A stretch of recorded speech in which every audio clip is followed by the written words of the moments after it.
Ouais, ça me contrarie, franchement. Puis d'avoir une maison que je paye, je sais même pas pourquoi je la paye.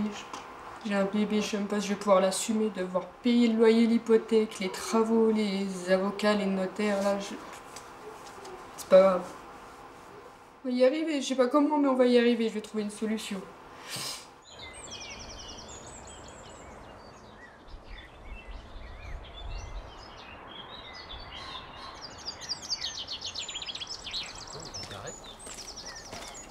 Là, la grue, elle est là-bas. C'est impressionnant. On va peut-être pas trop s'approcher pour pas se prendre un mur dans la tête, mais...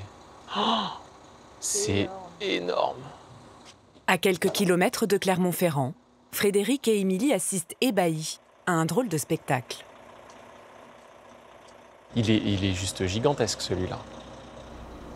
C'est impressionnant, quand même. 10 mètres. Ouais. Ces panneaux en bois, de plus de 10 mètres de long et 3 mètres de hauteur, ce sont les murs de leur future maison. Là, c'est votre Ok. maison qui prend forme, quoi. Oui, pour le moment, elle prend l'air. Voilà. Mais elle va prendre forme, oui. Parce que là, elle est très haute, quand même. Ça fait plus d'1 an qu'on travaille sur les plans. Ça devient concret, donc ça, c'est super chouette. Enfin, c'est une sacrée réalisation, quand même. C'est le projet d'une vie, une maison. Donc là, on a une grosse partie d'un projet d'une vie. C'est magique. On a envie de voir la suite, la maison finie. Seuls les murs et la toiture sont montés par des professionnels. Pour le reste, le couple de trentenaires va devoir se débrouiller tout seul. On profite du spectacle avant de se retrousser les manches. Hop. Voilà. Au top. Ouais, bien. Pour Frédéric et Émilie, réaliser eux-mêmes la majorité des travaux est la seule solution pour devenir propriétaire. Dans une semaine, c'est fini. Acquérir sa résidence principale, un rêve devenu réalité pour 2/3 des Français. Ces 12 derniers mois, grâce à la baisse historique des taux d'emprunt, plus d'1 million de transactions immobilières ont été réalisées. Mais devenir propriétaire est un long parcours, souvent semé d'embûches. Alors qu'ils n'ont aucune expérience en travaux, Émilie et Frédéric se sont lancés dans un chantier titanesque. Et ils ne sont pas au bout de leur peine. J'improvise. Je ne sais pas du tout comment on fait. Si c'était à refaire, j'aurais économisé un peu plus et on aurait pris un peintre. En Haute-Savoie, Cécile et Gabriel, eux, pensaient être à l'abri des soucis en confiant la construction de leur maison à un professionnel. Mais les travaux ont déjà 1 an de retard. Puis d'avoir une maison que je paye, je sais même pas pourquoi je la paye. On va y arriver, je sais pas comment, mais on va y arriver. En conflit avec le promoteur, ils vont faire face à de nombreuses déconvenues.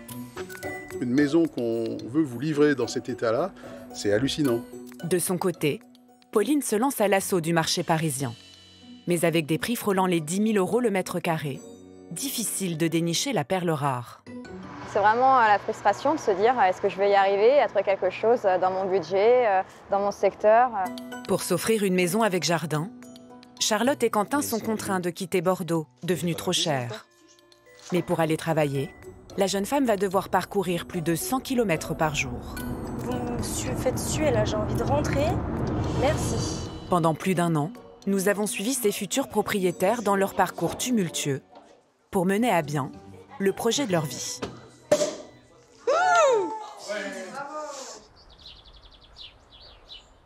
Près de Clermont-Ferrand, cela fait plus d'1 an que Frédéric et Émilie planchent sur les plans de leur future maison. Oui, et puis on a bien cette fenêtre-là, parce qu'on voulait vérifier aussi. Frédéric est responsable commercial, Émilie assistante de direction. Parents d'un enfant de 4 ans, ils voulaient investir pour leur avenir. L'idée de départ, c'était de se dire aujourd'hui, on a un loyer à fond perdu, on va quand même penser à nous. On a un enfant, il a besoin d'extérieur, donc l'idée, c'était d'avoir une maison. Moi, ça me rassurait de me dire, on va acheter une maison. Déjà, on prend nos valises, on rentre dedans. Et puis, c'est vrai qu'en visitant des maisons, on ne trouvait pas notre bonheur. L'idée de construire eux-mêmes une maison à leur goût apparaît alors comme une évidence. On va avoir des baies vitrées qui vont donner sur une terrasse, une partie salon-repas ouverte sur le bureau. À la base, on aurait eu un budget illimité. Je pense qu'on n'aurait pas fait grand-chose. Non, mais soyons honnêtes, on n'aurait pas fait grand-chose. Mais oui, financièrement, avec le budget qu'on a, si on avait dit on fait du clé en main, on avait fait cette maison. Avec 310 000 € de budget, leur maison fera 150 mètres carrés. Un challenge de taille pour le couple, pas vraiment bricolo. Un petit dégagement avec... Ah, je n'ai pas du tout d'expérience dans le bricolage. Ah oui, et vous vous lancez dans ce projet. Oui. Ça vous fait pas peur? Faut bien commencer. C'est comme un mariage. Hein. Oui, il paraît qu'il y a plusieurs épreuves dans un couple. C'est bon, le mariage, normalement, c'est censé bien se passer. C'est le premier enfant et la maison. Bon ben voilà, nous ça s'est bien passé avec le premier enfant. La maison, ça devrait bien se passer. Donc, on verra. Frédéric et Émilie se donnent 8 mois pour réaliser les travaux. Mais ils vont vite se rendre compte qu'un chantier, c'est beaucoup d'aléas. Ah d'accord. 2 semaines plus tard, l'hiver est arrivé plus vite que prévu, avant que le couvreur n'ait pu poser le toit. Les chutes de neige ont inondé le premier étage.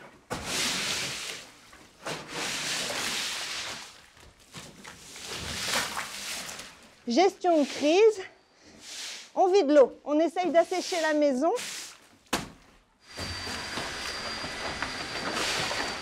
Un système D.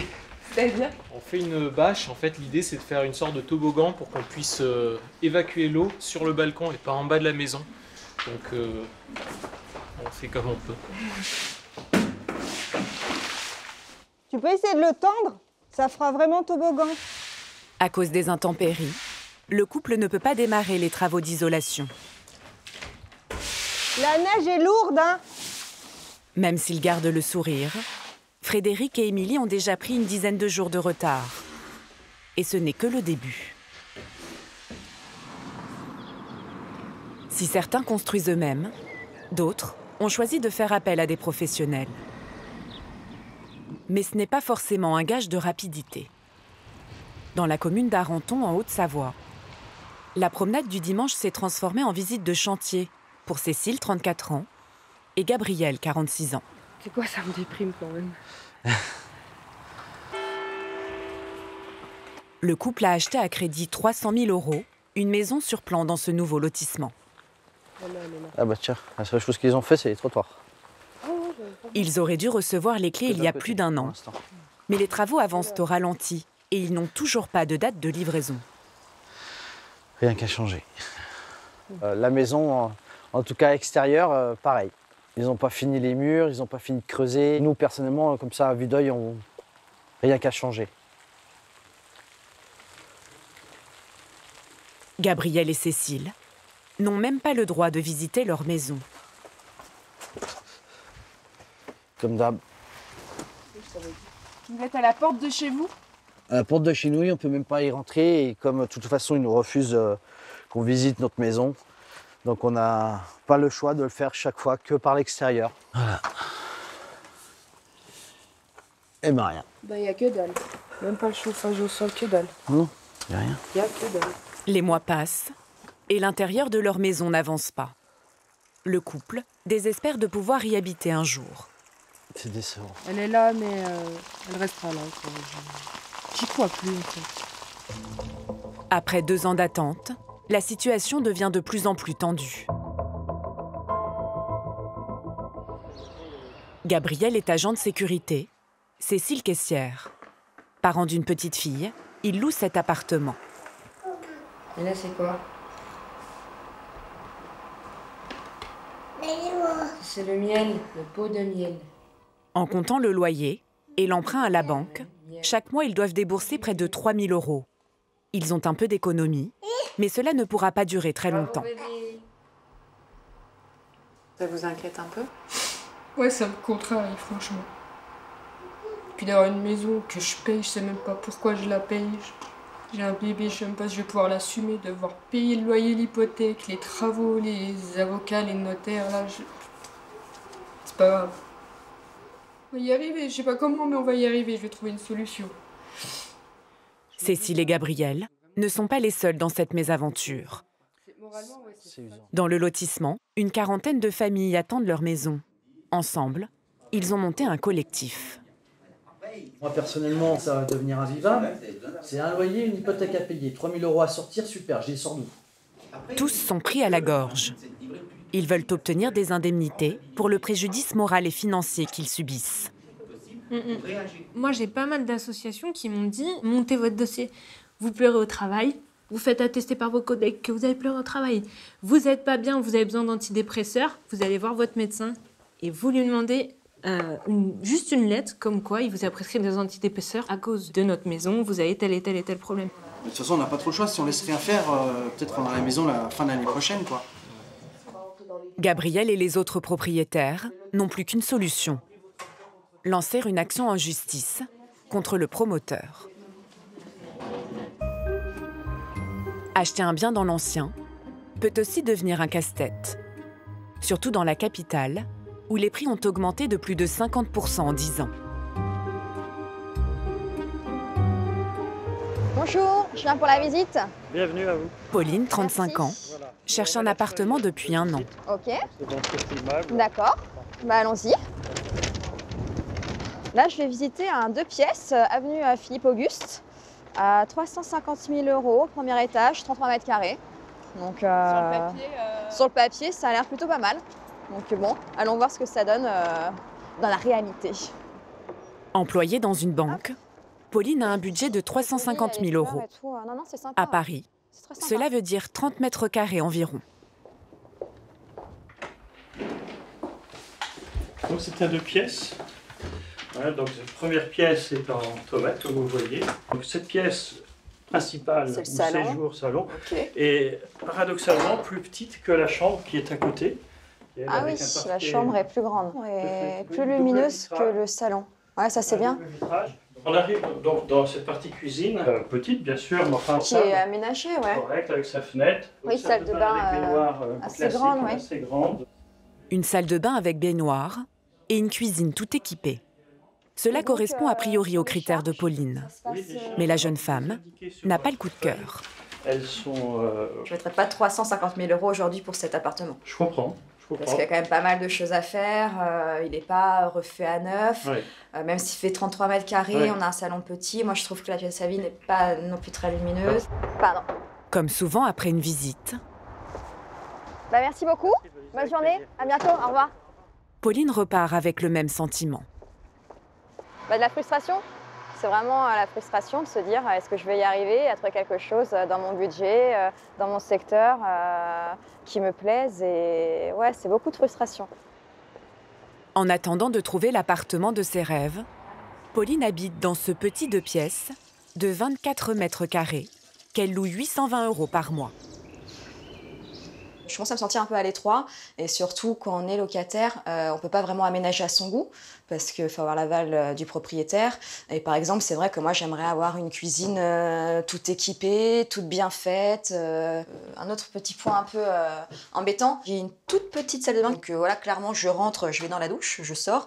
Du coup, je suis obligée de me maquiller dans les toilettes parce que c'est là où il y a le lavabo.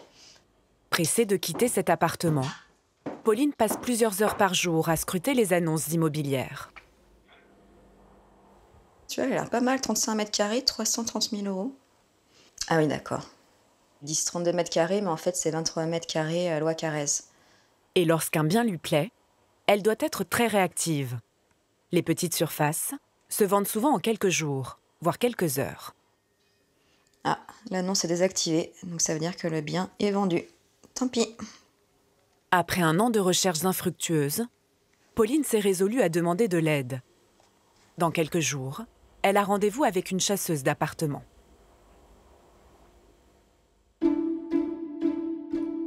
Après Paris et Lyon, Bordeaux est la 3e grande ville de France où les prix de l'immobilier sont les plus élevés.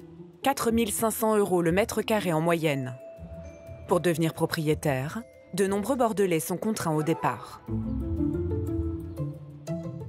Quentin et Charlotte, 27 et 25 ans, s'apprêtent à quitter l'appartement qu'ils louent depuis 2 ans. Dans quelques heures, ils vont devenir officiellement propriétaires d'une maison à 50 km de chez eux. Enfin, moi, je suis stressée quand même. Ah, émotion principale. Alors, cette nuit, t'as pas dormi, moi j'ai dormi quand même. Ouais, c'est vrai. On est stressé oui, et voilà. excité aussi parce que... Parce qu'il nous tarde, ça fait un moment qu'on attend ça. Nous y sommes presque. Ça t'est plaît ? Le jeune couple a rendez-vous chez le notaire pour signer l'acte authentique de vente. Bonjour. Charlotte Joubert. C'est le bien que vous achetez, c'est une maison individuelle à usage d'habitation qui est composée de 4 pièces principales, terrasse couverte et garage. À partir d'aujourd'hui, vous devenez les propriétaires de cette maison. Donc le prix de la vente est de 186 000 €, commission d'agence restant à votre charge 14 000 € en plus. Au total, cela fait 215 000 € en comptant les frais de notaire. Charlotte et Quentin ont dû s'endetter sur 25 ans. Pas d'hésitation là, Charlotte? Non, pas d'hésitation. Pas de suspense. C'est le moment où vous pouvez remettre les clés. On a les clés. Qu'est-ce que vous ressentez là? Bah, l'aboutissement de 3 longs mois et de 1 an de recherche avant. Et puis bah, le début de notre vie à tous les deux. C'est un aboutissement. Leur nouvelle maison se trouve à 45 minutes de route de Bordeaux, près de la petite ville de Langon, 7000 habitants. Entièrement de plein pied, la propriété fait 90 mètres carrés. Ça y est. Une spacieuse pièce de vie, 3 chambres et une salle de bain. Le couple se projette déjà dans l'aménagement. Notre chambre. C'est pas varié là? Ah si. Blanc, blanc, blanc, vert de gris, vert de gris. Oui. Et le plus gros du travail, Par contre, là, il y a du boulot. Oh là là, m'en parle pas. c'est l'extérieur de la maison. 1200 mètres carrés de terrain à défricher et à transformer en un agréable jardin. Pouvoir recevoir du monde, Ouais. pouvoir faire un barbecue. Ouais. C'est des choses qui sont impossibles dans un appartement, quoi. Pouvoir installer une petite piscine, je sais pas. Et puis l'été, c'est Faire vrai son qu'on jardin. est dehors. Donc Oui, là, on était dehors chez les copains. Maintenant, on sera dehors chez nous. Voilà. Mais cette nouvelle vie implique des sacrifices. Charlotte est infirmière au CHU de Bordeaux. Et pour aller travailler, elle va devoir désormais faire 100 km de route par jour. Ça fait quand même pas mal de trajets. C'est pour ça j'attends de voir. Je la ferai, hein, parce que la maison me le rend bien, mais c'est vrai que je suis pas sûre de pas râler au départ.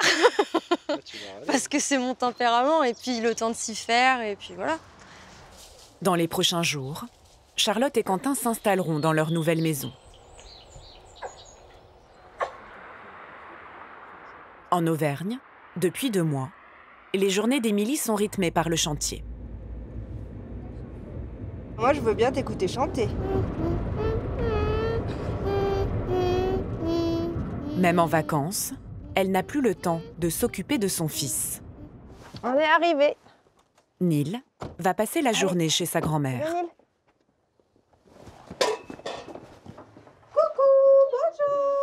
Et bisous, bien mamie. Pour vous, là, c'est un peu frustrant ou... Bah, c'est frustrant, mais quand on voit que le chantier avance, c'est pour nous aussi qu'on fait la maison, hein, c'est pour tous les 3, donc voilà, c'est un mal pour un bien, comme on dit. Bisous, mon chat. Arrête de faire n'importe quoi. Pendant que la mère d'Émilie garde Neil, On y va? son père Antonio Allez, c'est parti. vient les aider sur le chantier. Leur maison a enfin un toit. À l'intérieur, Frédéric et Émilie ont déjà posé toute l'isolation. Ce matin, ils s'attaquent à un nouveau poste. Ça, c'est des gaines qu'on va utiliser pour la VMC. La VMC, c'est la ventilation de la maison. Merci Internet et les blogs, parce que Frédéric passe beaucoup de temps, en tout cas, dessus pour apprendre, voilà. Et après, il y a la mise en pratique. Temtamtum, le tuyau. Frédéric n'a aucune expérience des travaux. Avant qu'on coupe, je veux juste revenir sur l'évacuation. En revanche, Antonio, son beau-père, est ancien plombier. Il a construit sa maison tout seul il y a quelques années. Entre les 2 hommes, la communication est parfois difficile. Comme ça. Je te dis que t'as pas de caisson là, t'es dans le faux plafond. Je suis dans le faux plafond et dans mon caisson, là. Mais non, t'as pas de caisson. Ici, t'as ton... C'est un problème de terminologie, je crois. Mais non, il n'y a pas de terminologie. Il y a de la terminologie, on est bien dans le caisson. Écoute-moi, non, t'es pas dans le caisson. Ah non, c'est pas un caisson. C'est quoi ça? C'est le faux plafond. Pourquoi Mais parce que tu l'as tassé, mais je m'entends. Un mur, finalement. Non, t'as pas de mur. Non, j'ai pas de mur. T'as pas de mur. Non, ton mur, il sera là. Il se pose des questions que mon père va pas se poser. Et inversement, mon père va se poser des questions que Frédéric va pas se poser. Donc ils sont plutôt complémentaires là-dessus. Bon, après, des fois, ça frite. Vas-y, descends. Oui, je descends pour. Je te l'ai dit pour regarder. Bah. T'as compris ce que je t'ai dit au moins? Ah, rien. Qu'est-ce que vous voulez? Qu'est-ce que je t'ai raconté au sujet du coude? Oui. Tu regardes si ta longueur est bonne. Bah oui, elle est bonne. Non, t'en sais rien. Monte avec le coude. Perdez patience, Antonio. Il m'énerve. C'est vrai? C'est pas des pros, hein, c'est quoi? Entre Antonio et son gendre, la tension est palpable. Et ils vont être confrontés à un problème de taille. En Auvergne, l'ambiance est toujours tendue entre Frédéric et son beau-père. Je vous ai dit qu'il n'allait pas. Là, vous avez pris un 90. Je m'en fous, oui, ça dépasse pas de là. Ça dépasse pas. Et pour ne rien arranger, les gaines que Frédéric a achetées ne rentrent pas dans les coudes. Non, dans le femelle, ça rentre pas. Ça sert à rien. Non. Par souci d'économie, Frédéric n'a pas investi dans le matériel adéquat. Normalement, c'est pas fait pour ça. Ces gaines-là, elles sont faites pour rester dans le sol et voilà. Sauf qu'il se trouve qu'aujourd'hui, les fabricants vendent exactement la même gaine, juste elle est blanche, et le vendent à 2,80 € le mètre linéaire. Ça coûte 1 € le mètre. Et quand on fait, après tous les équipements d'une VMC, ah ouais, on tombe, il y a quasiment 1 000 € d'économie. T'es où, Fred? Là. Eh ben, je pense que j'ai trouvé ce qu'il nous faut. Heureusement, Frédéric peut compter sur l'expérience de son beau-père. À l'aide d'un décapeur thermique, il va chauffer le coude à plus de 600 degrés pour le ramollir. C'est ma fille qui me l'a acheté il y a quelques années. Ça peut décaper la peinture. Donc j'ai dû pleurer à un moment et ils me l'ont offert pour Noël.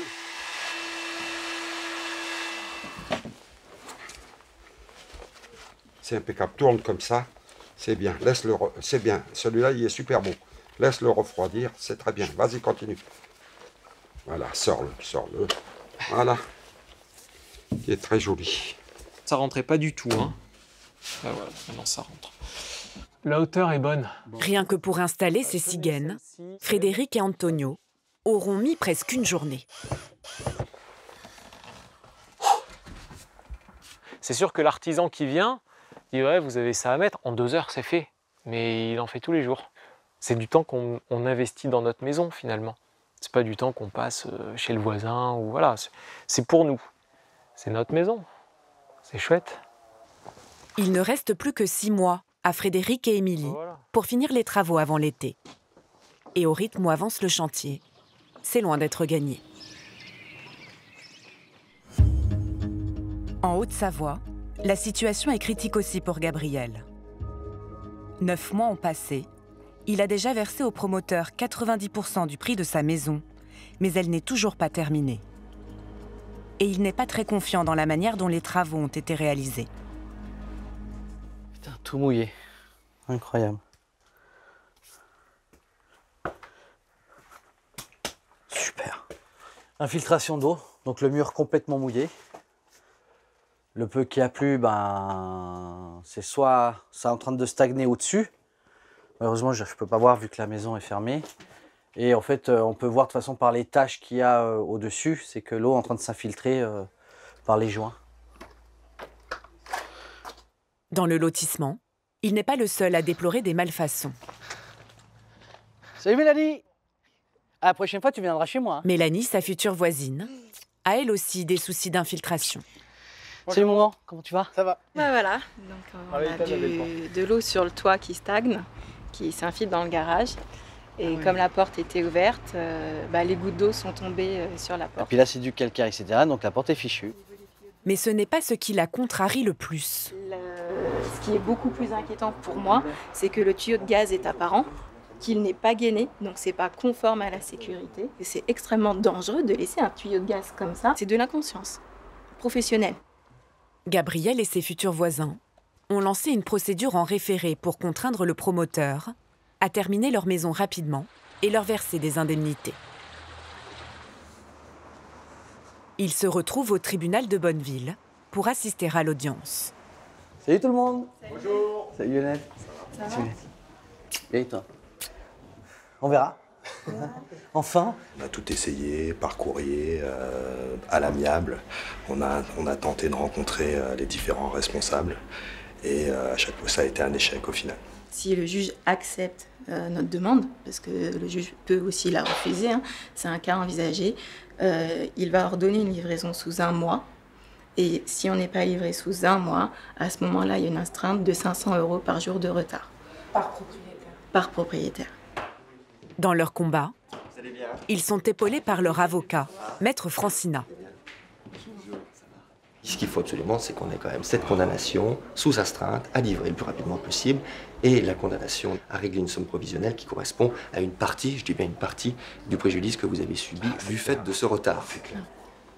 On y va ?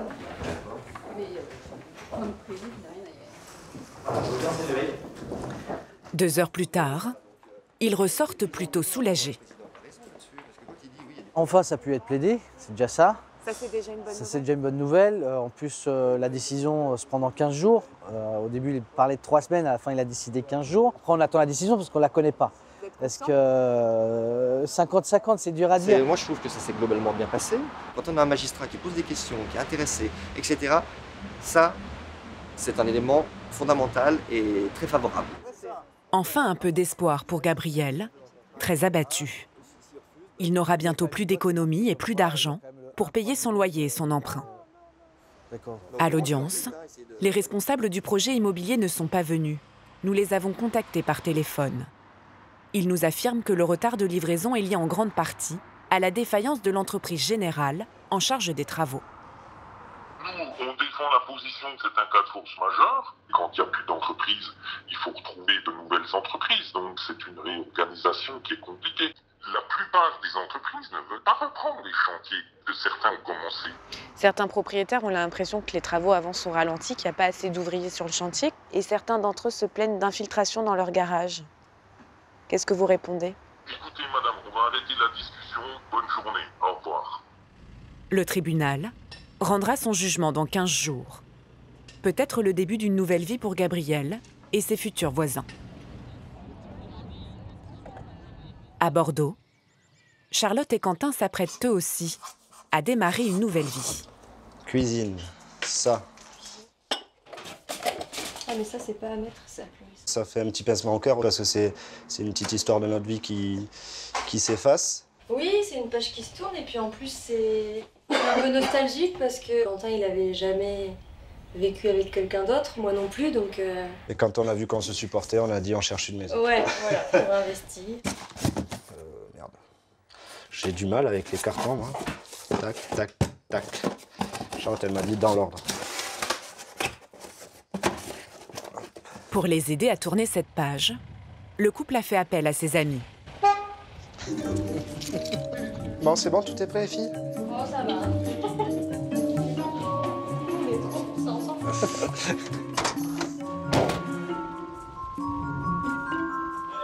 En à peine 3 heures, tout est déménagé dans la nouvelle maison. Allez. Attention aux yeux.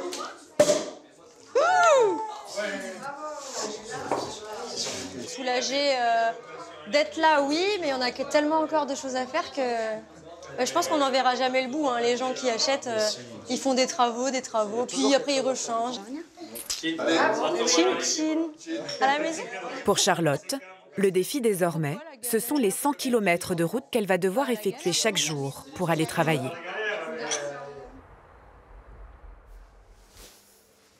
Un mois plus tard, 5h30 du matin.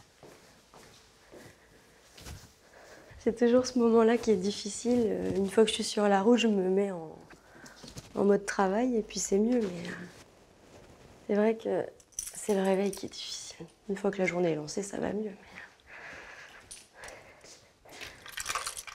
Pour se rendre à l'hôpital, la jeune infirmière doit se lever 1 heure plus tôt que lorsqu'elle habitait à Bordeaux. Je suis pas quelqu'un qui me couche à 22h, quoi. Donc forcément, ça handicape mes nuits. À cette heure matinale, elle évite heureusement les bouchons, mais pas les péages. C'est un coût important pour vous? Oui. C'était à calculer dans le budget mensuel, ouais. Ça me fait une centaine d'euros rien qu'en péage. En comptant l'essence, on va plutôt avoisiner les 300 parce que je suis sur 2-3 pleins dans le mois. Après 45 minutes de route, Charlotte arrive enfin à l'hôpital. 8 heures plus tard, sa journée terminée, la jeune femme reprend la route. Grosse journée et j'ai faim. Pressée de rentrer chez elle, Charlotte est beaucoup moins patiente qu'à l'aller. Il va pas me laisser passer, lui, évidemment. Non, non, mais c'est une blague, ça. À un moment donné, là, vous me faites suer, là. J'ai envie de rentrer. Merci. Il me laisse un 90, là.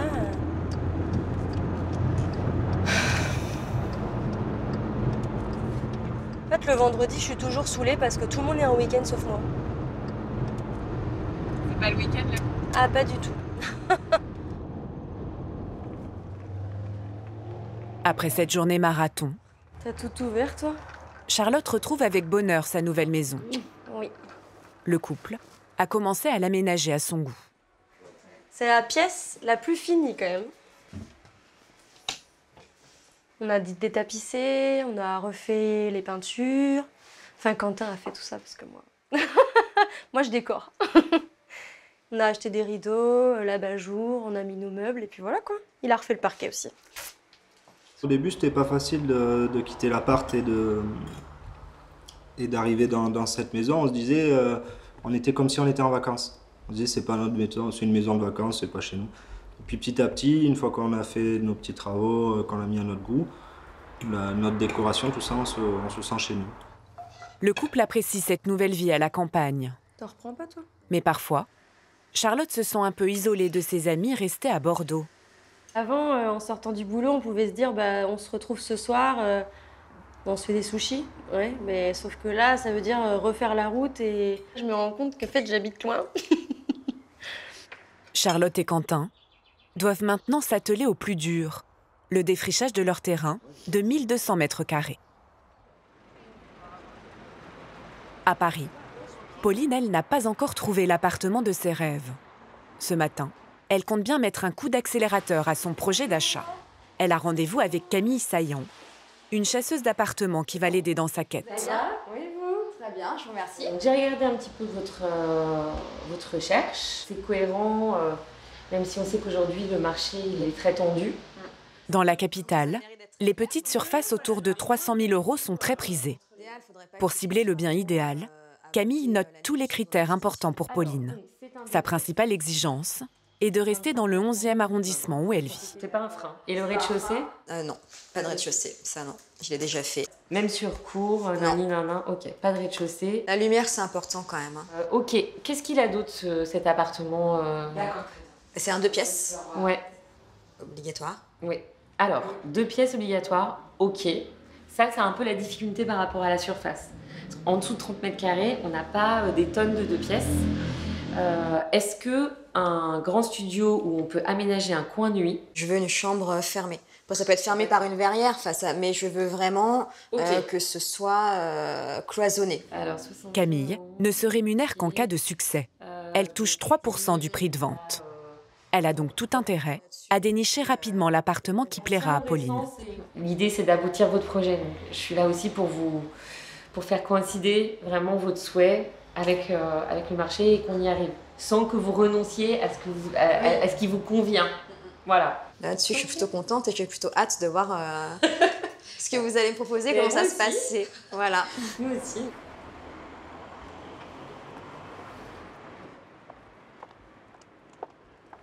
La chasseuse d'appartements dispose d'un réseau d'agents immobiliers, mais elle utilise aussi un logiciel qui va l'alerter en temps réel sur les offres correspondant aux critères de Pauline. Je vous appelle pour l'annonce du 2 pièces à 350 000 €, 28 mètres carrés.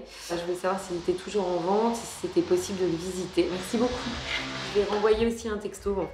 Bonjour, virgule à la ligne. J'ai vu votre annonce pour le 2 pièces dans le 2e arrondissement à 319 000 €. Point. Faut pas hésiter non plus à... Je double.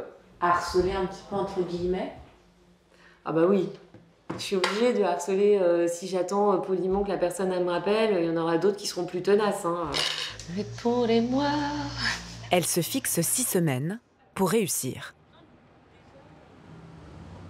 2 jours plus tard, elle a déjà organisé une première visite pour Pauline. Bonjour. Merci. Très heureuse Camille. Ah bon voilà, plutôt que de te raconter, on va aller voir. Hein. Allons-y. On est parti. Situé au premier étage, l'appartement est à 350 000 €.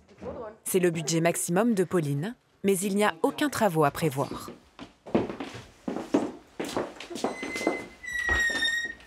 Alors, vous êtes sur un 2 pièces de 28 mètres carrés, qui a été entièrement refait à neuf l'année dernière. D'accord. Là, on est sur une chambre qui fait 11,48 mètres carrés, avec un dressing qui a été entièrement fait sur mesure. Taille standard, je pense, de 60 cm de profondeur. D'accord.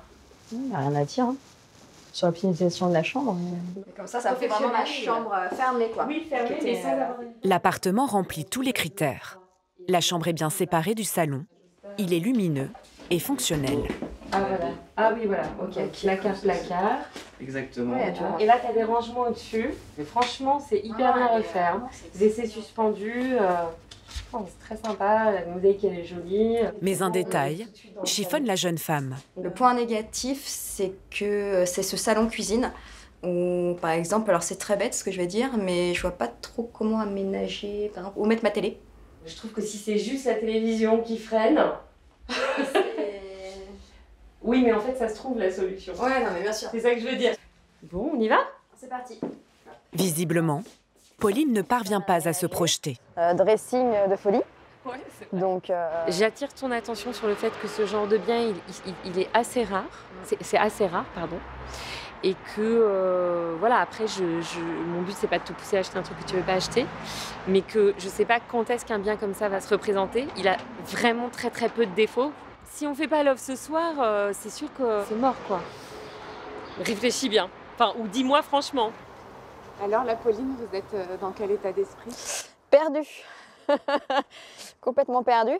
Non, franchement, c'est délicat, hein, parce que ça fuse dans ma tête et je voudrais pas passer à côté d'une opportunité. Pauline n'a que quelques heures pour se décider. Sinon, l'appartement risque de lui passer sous le nez.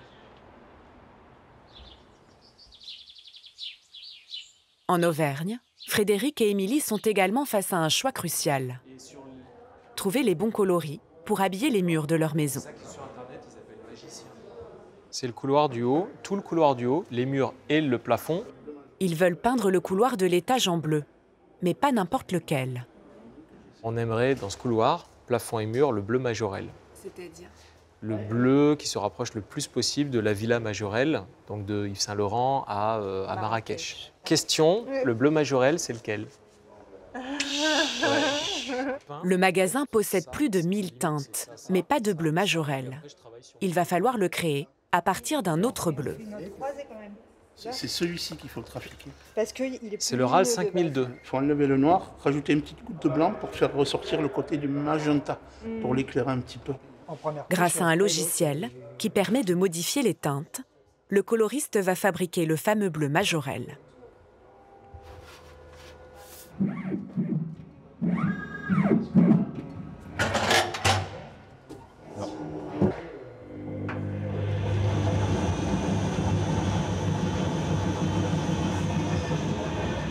Alors, donc là c'est prêt. Ah ouais, là il est bien, moi j'aime bien. Là, vous allez voir. Là, il plaît. Là tu vois, à mon avis, le ciel il est gris. Donc déjà c'est moins lumineux. C'est sûr qu'il ne sera pas trop sombre. Ça te fait peur, hein? Ouais. Vous n'êtes pas sûr, là, Frédéric? Si, non, mais on va faire le plafond. Je suis très très sûr. Si Frédéric est aussi hésitant, c'est parce que chaque litre de peinture coûte une vingtaine d'euros. Et depuis le début du chantier, les factures s'accumulent. Donc en peinture, là? En peinture, 341. Sur les 310 000 € empruntés, le couple n'a plus que 12 000 € de disponibles. Et ils ont encore tous les travaux d'aménagement à On financer. a payé du coup les carrelages. Et le bureau. Le bureau. Et l'entrée. Oui, attends, celui et l'entrée, de ça va être un l'escalier. truc à 300 balles, ok. L'escalier. Quoi, l'escalier? L'escalier en béton. Oui. Allez, on va dire 1002 l'escalier. Le papier peint. On va mettre 1000. Il est beau, hein, le papier peint. Ouh, il va être magnifique. Ok, c'est bon? Oui. Ouais, d'accord. Désolé, il y en a d'autres, mais là, je sais pas. Ouais, enfin. Ding, ding, ding, ding, ding. Parce qu'on n'a pas fini de payer le canapé. 10 000. 10 200. Oui, mais c'est ce que je te dis. À mon avis, on sera plus près de 0 que de 12 000. C'est pas ce qu'on avait envisagé au départ. L'objectif ultime, vraiment, c'était de laisser approximativement 50 000 euros de dispo sur le prêt et de ne pas avoir à utiliser 50 000. Même s'ils utilisent tout l'argent emprunté, Frédéric et Émilie économisent près de 85 000 euros en faisant eux-mêmes les travaux. Cela fait maintenant 8 mois que le chantier a démarré et le couple aurait dû emménager. Mais il leur reste encore beaucoup à faire. Le fameux bleu majorel. En tout cas, la couleur est jolie. Ça vous fait peindre? Honnêtement, non. C'est pas ma tasse de thé. On accumule quand même pas mal de fatigue parce qu'en fait, on a le boulot de la semaine et le boulot du week-end. Des fois, j'ai pas envie d'être en week-end. Ah oui? Parce que j'ai déjà bien eu assez de travail la semaine pour avoir juste envie de rien faire. Juste me reposer, juste profiter de mon fils. Ça rend vachement mieux que sur le petit truc de papier, hein. C'est pas sec, hein? Ah, mais c'est super bien. Ah, j'aime beaucoup. Très, très chouette. Pendant qu'Émilie peint le plafond, Frédéric s'attaque à la pose de la faïence dans la future salle de bain de son fils. C'est la première fois de ma vie que je fais ça. Alors j'improvise. Je sais pas du tout comment on fait. Mais ouais, je l'ai jamais fait. J'ai jamais fait et je trouve ça assez compliqué. Ce qui vous gêne? C'est pas droit. Neil, accompagné de sa grand-mère, vient jouer l'inspecteur des travaux finis. Oh mon chat! Comment ça va? Il pose du caral dans ma salle de bain. Exactement, tu as reconnu ta salle de bain. J'espère que ça sera pas raté. Non mais elle sera bien ta salle de bain, mon chat. Ok. Regarde là, on est où? Dans la chambre. Il est où ton lit? Oui. Moi, je vais bien me mettre là. D'accord. Un lit en haut et un lit en bas. Ah, 2 lits? Ah, pour que tes copains ils viennent dormir à la maison? D'accord.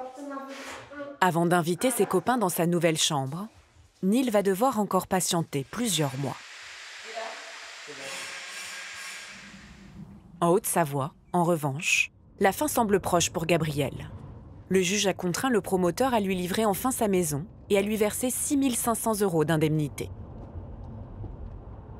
Alors aujourd'hui, nous avons donc la remise des clés de la maison. Donc oui, on va dire, ils se sont plus ou moins pressés pour finir. Donc c'est une bonne chose. On verra ce qui va se passer aujourd'hui, mais je reste méfiant. Juste avant de récupérer ses clés, Gabriel veut s'assurer que sa maison est bien conforme au contrat de vente. Il a fait venir un expert en bâtiment. Et ce qu'il va découvrir va le laisser sans voix. Ça va et vous? Merci d'être venu. Je vous en prie. En Haute-Savoie, Gabriel s'apprête à visiter sa maison avec Philippe Durand-Soufflant, un expert en bâtiment. Déjà faire une... C'est toutes les villas, ça? Exactement. Les villas d'architectes. Oui, c'est un grand mot. L'expert va passer la maison de Gabriel au peigne fin. Alors voilà, un rêve. Pour l'instant, reste un rêve. Tous les restes de chantier. En plus, si vous avez quelqu'un avec un bébé et une poussette, c'est très compliqué de passer dans le sable, dans les cailloux. Et son garage n'est pas accessible. Là, clairement, c'est impropre à sa destination. Vous ne pouvez pas entrer avec votre voiture. Vous ne pouvez pas vous garer. Vous n'avez pas le droit de vous garer sur la chaussée puisqu'elle est destinée à la circulation des véhicules. Donc vous ne pouvez pas utiliser votre maison. Vous ne pouvez pas recevoir en livraison ça. C'est pas possible. Et ben, on a la même chose d'abord. Là, vous voyez, la gaine, elle devrait pénétrer dans la boîte. Ça, c'est pas conforme. Quel est le risque? Le risque, c'est de se faire électrocuter. C'est-à-dire qu'aujourd'hui, M. Thurion accepte la livraison de la maison. On le livre comme ça, quelqu'un peut se faire électrocuter. La dernière fois que je suis venu, il y avait plein d'eau ici. On voit effectivement des traces. Après, j'ai un humidimètre et on regardera. Mais dans un garage, l'humidité, c'est toléré. D'accord. C'est pas comme dans une maison. Il y a un petit problème. Elle s'ouvre pas. La porte bute sur le linteau. Déjà là, c'est pas opérationnel. La suite n'est guère plus engageante. C'est comme ça depuis 6 mois. Une année. Là, vous avez toute la flotte qui passe. Ouais, ouais. Quand il pleut, vous avez une pluie battante ici. Elle passe directement en dessous. Si vous voulez, ce profil-là, il devrait venir devant. Et il ne vient pas assez loin. Vous avez de nouveau des fils électriques qui sortent. Là, j'ai les fissures aussi vers la fenêtre. Une entrée d'air. Sur la droite. Oui, exact. Une maison qu'on veut vous livrer dans cet état-là, c'est hallucinant. Vous avez jamais vu ça? Ah, j'ai jamais vu ça. En combien de temps de carrière? 35 ans. Ah oui. Ouais. C'est la responsabilité de qui? Du maître d'ouvrage? Ah c'est la responsabilité du maître d'ouvrage, du constructeur, bien sûr. C'est sa responsabilité. Tout à fait, 100%. Il me reste plus que les yeux pour pleurer, en fait. Je comprends pas qu'ils n'ont pas tout mis en œuvre, même, je dirais même, cacher les malfaçons pour que ça soit réceptionné. Je veux dire, on arrive à un moment où on explose. Je veux dire, on nous demande d'être gentil, voilà, mais je crois que... Vous êtes un peu à bout, là? Ah, je suis à bout, c'est plus qu'être à bout, c'est de la colère, c'est d'être pris en otage de quelque chose qui nous a quand même coûté 300 000 €. Même s'il y a énormément de choses à dire, on va tout consigner, je vais faire mon rapport, ça va partir dans les mains de l'avocat et ça va aller plus loin. Voilà, vous n'allez pas rester comme ça, tout seul, face à ces gens-là. Vous avez un avocat, ces gens-là vont pas s'en sortir comme ça. C'est clair. Sur les conseils de l'expert, Gabriel ne prendra finalement pas ses clés ce jour-là. Il s'y résoudra 2 mois plus tard. Comme lui, 3/4 des propriétaires ont depuis pris possession de leur maison. Mais Gabriel et 9 de ses voisins comptent bien continuer leur combat contre le promoteur pour obtenir réparation.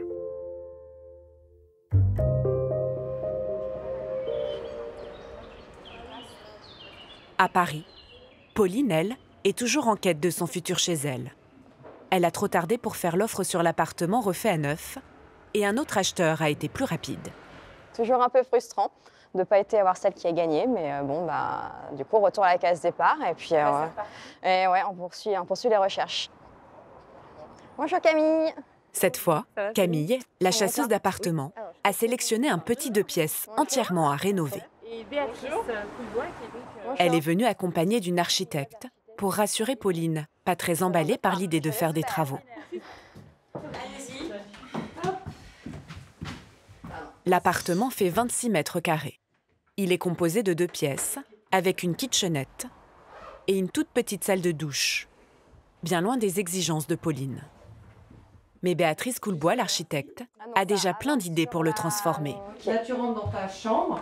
Tu peux avoir ici un petit coin bureau. Ouais. Là, tu as ton lit. Ok. Et là, ta salle de bain. Attenante à la place chambre. de la kitchenette actuelle. Tu auras une salle de bain qui fera de là à là.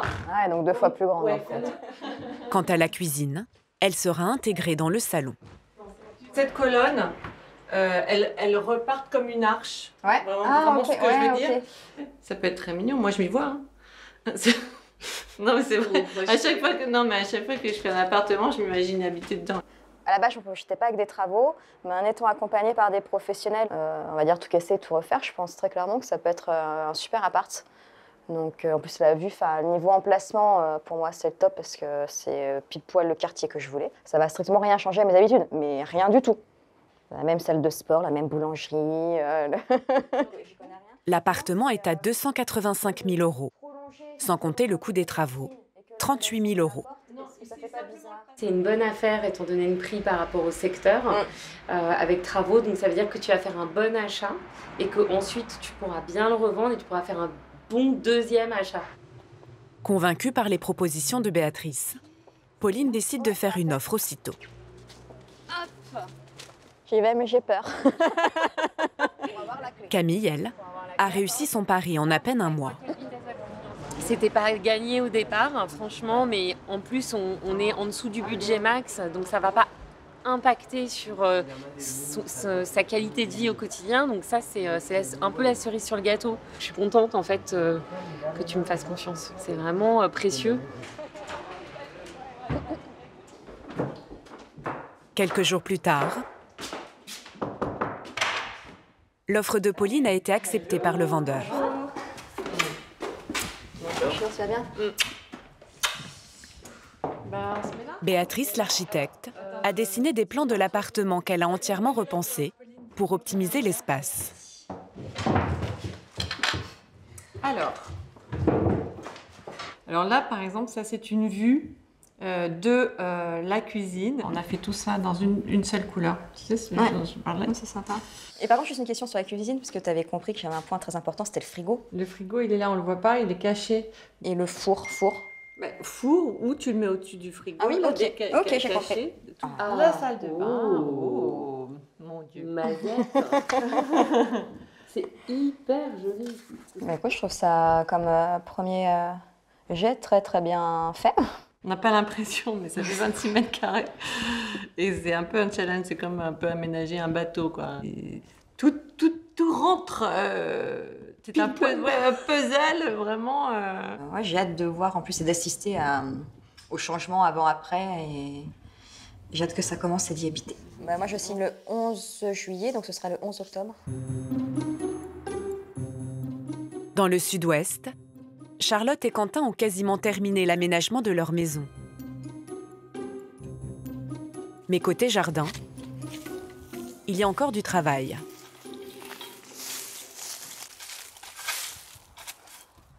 Je ramasse tous les copeaux des haies et des chênes qu'on a coupés et qu'on a mis en copeaux, enfin broyés, parce qu'on s'en sert de compost pour mettre sous la haie. Je suis pas une grande fan du jardinage. Planter des fleurs et faire des tomates, oui, mais tout ce qui est un peu plus physique comme ça, là, heureusement qu'il me guide. Là. Ouais, vas-y.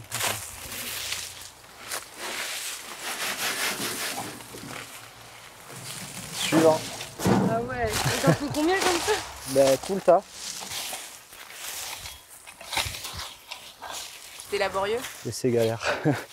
Mais il faut le faire. Il faut s'occuper de la haie, il faut faire venir des engins de chantier pour bien décaisser le terrain, pour tout remettre à niveau, pour dessoucher. Donc, ouais, il y a du boulot, quoi. T'en as marre? On arrête après celle-là, là? Ouais. Ah, voilà. Ça, c'est une bonne nouvelle. Une fois qu'ils auront un jardin digne de ce nom, Charlotte et Quentin projettent d'y construire une piscine. En attendant, ils profitent de soirées barbecue entre amis. Salut. Fais le bisou à Chacha. Tu es réunis en plus. Ah, pour l'instant, l'espace est restreint, on fait comme on peut, mais bon, c'est bien quand même. Vous allez faire surtout la piscine, de toute façon. Ouais, faire la piscine après la terrasse. Le problème, c'est qu'on a plein d'idées, mais après, voilà, il va falloir que ça suive. Du coup, on vous appelait pour nous aider. Prochaine étape pour vous, c'est quoi? Non, les travaux, bien sûr, mais c'est vrai qu'on a avancé plus vite que ce qu'on pensait et les projets qu'on veut faire à l'extérieur, on sait qu'ils prendront plusieurs années. Donc le jardin, il va pas se faire ni l'année prochaine entièrement, donc va falloir s'occuper. Ouais. Maintenant qu'ils sont propriétaires, Charlotte et Quentin vont pouvoir se lancer dans de nouveaux projets, dont celui, peut-être un jour, de fonder une famille. Après 4 mois d'attente, Pauline va enfin découvrir son appartement entièrement rénové. Comment tu vas? Ça va. Et toi? Très bien, impatiente.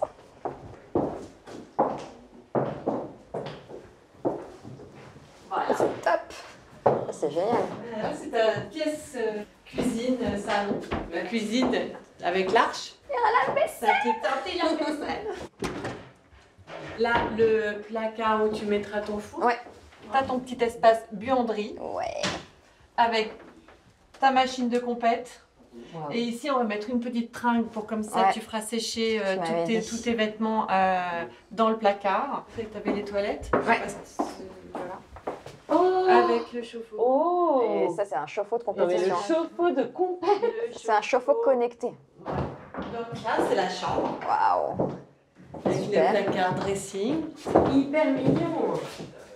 Un autre placard. Ah, le dressing. Voilà, avec des tiroirs. Ah, super, super. Là, t'as la douche. Bah, nickel. C'est hyper sympa ce carrelage, j'adore. Je trouve ça épatant. Un dressing, un espace buanderie, des toilettes séparées, enfin... C'est complètement incroyable d'arriver à faire ça dans une aussi petite surface. C'est quelque chose qu'on valorise après et elle va pouvoir revendre, acheter. Voilà, c'est un vrai projet de vie. Donc je suis super contente. Je suis plus qu'agréablement surprise. En plus, il y a des trucs en plus auxquels je ne m'attendais pas.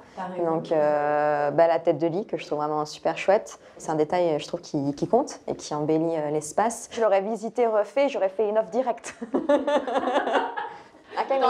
J'aurais pas hésité.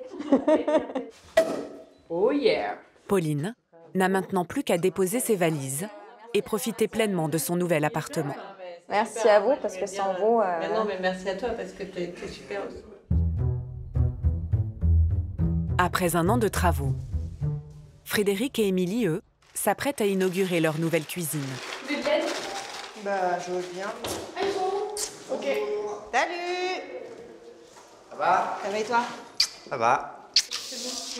Bah, ça fait un an qu'on a débuté le chantier.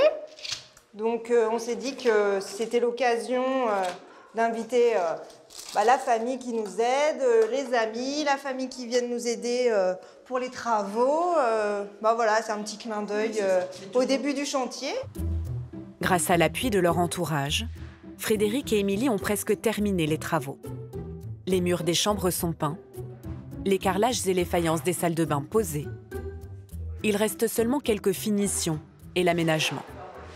Stéphane! Viens avec tes bras musqués. Et tu me fais pas un trou dans mon plafond. Cette belle maison alors. Merci. C'est le pot avant déménagement. Quand ils vous ont annoncé qu'ils avaient ce projet-là, vous avez pensé quoi au départ? C'était fou furieux, moi, voilà. Surtout que quand on n'y connaît rien. Et là, quand vous voyez le résultat? C'est très bien, bravo, je tire mon chapeau, sincèrement. On a appris beaucoup de choses. Et on sait faire plein de trucs. Je sais me servir d'une perceuse. C'est bien. Je sais poser de l'isolant. Ouais. Non mais c'est vrai, il y a plein de trucs qu'on ne savait pas faire et que maintenant... La faïence. On sait faire, quoi. On pourrait se lancer dans une deuxième maison ou C'est ce pas. que j'allais dire, on va faire Ou une pas. deuxième. Frédéric et Émilie ont aussi beaucoup appris grâce à l'expérience d'Antonio, qui est venu leur donner un coup de main chaque week-end. Vous êtes content d'avoir participé au chantier? Oui, mais j'aurais pu faire autre chose. Mais oui. Je suis content de les avoir aidés. À des gens qui auraient le même projet que vous diriez quoi? Je dirais qu'on est tous capables. Aujourd'hui, avec Internet, avec YouTube, on trouve plein d'informations. Si on peut économiser sur la main-d'œuvre, eh ben, faut foncer. Parce que honnêtement, c'est pas si compliqué. C'est du temps. C'est plus de temps que de complexité. Après, voilà, s'ils peuvent le faire avant d'avoir des enfants, c'est le mieux. À notre maison. À nous. Un bisou. En moyenne, construire sa maison soi-même demande plus de 2000 heures de travail.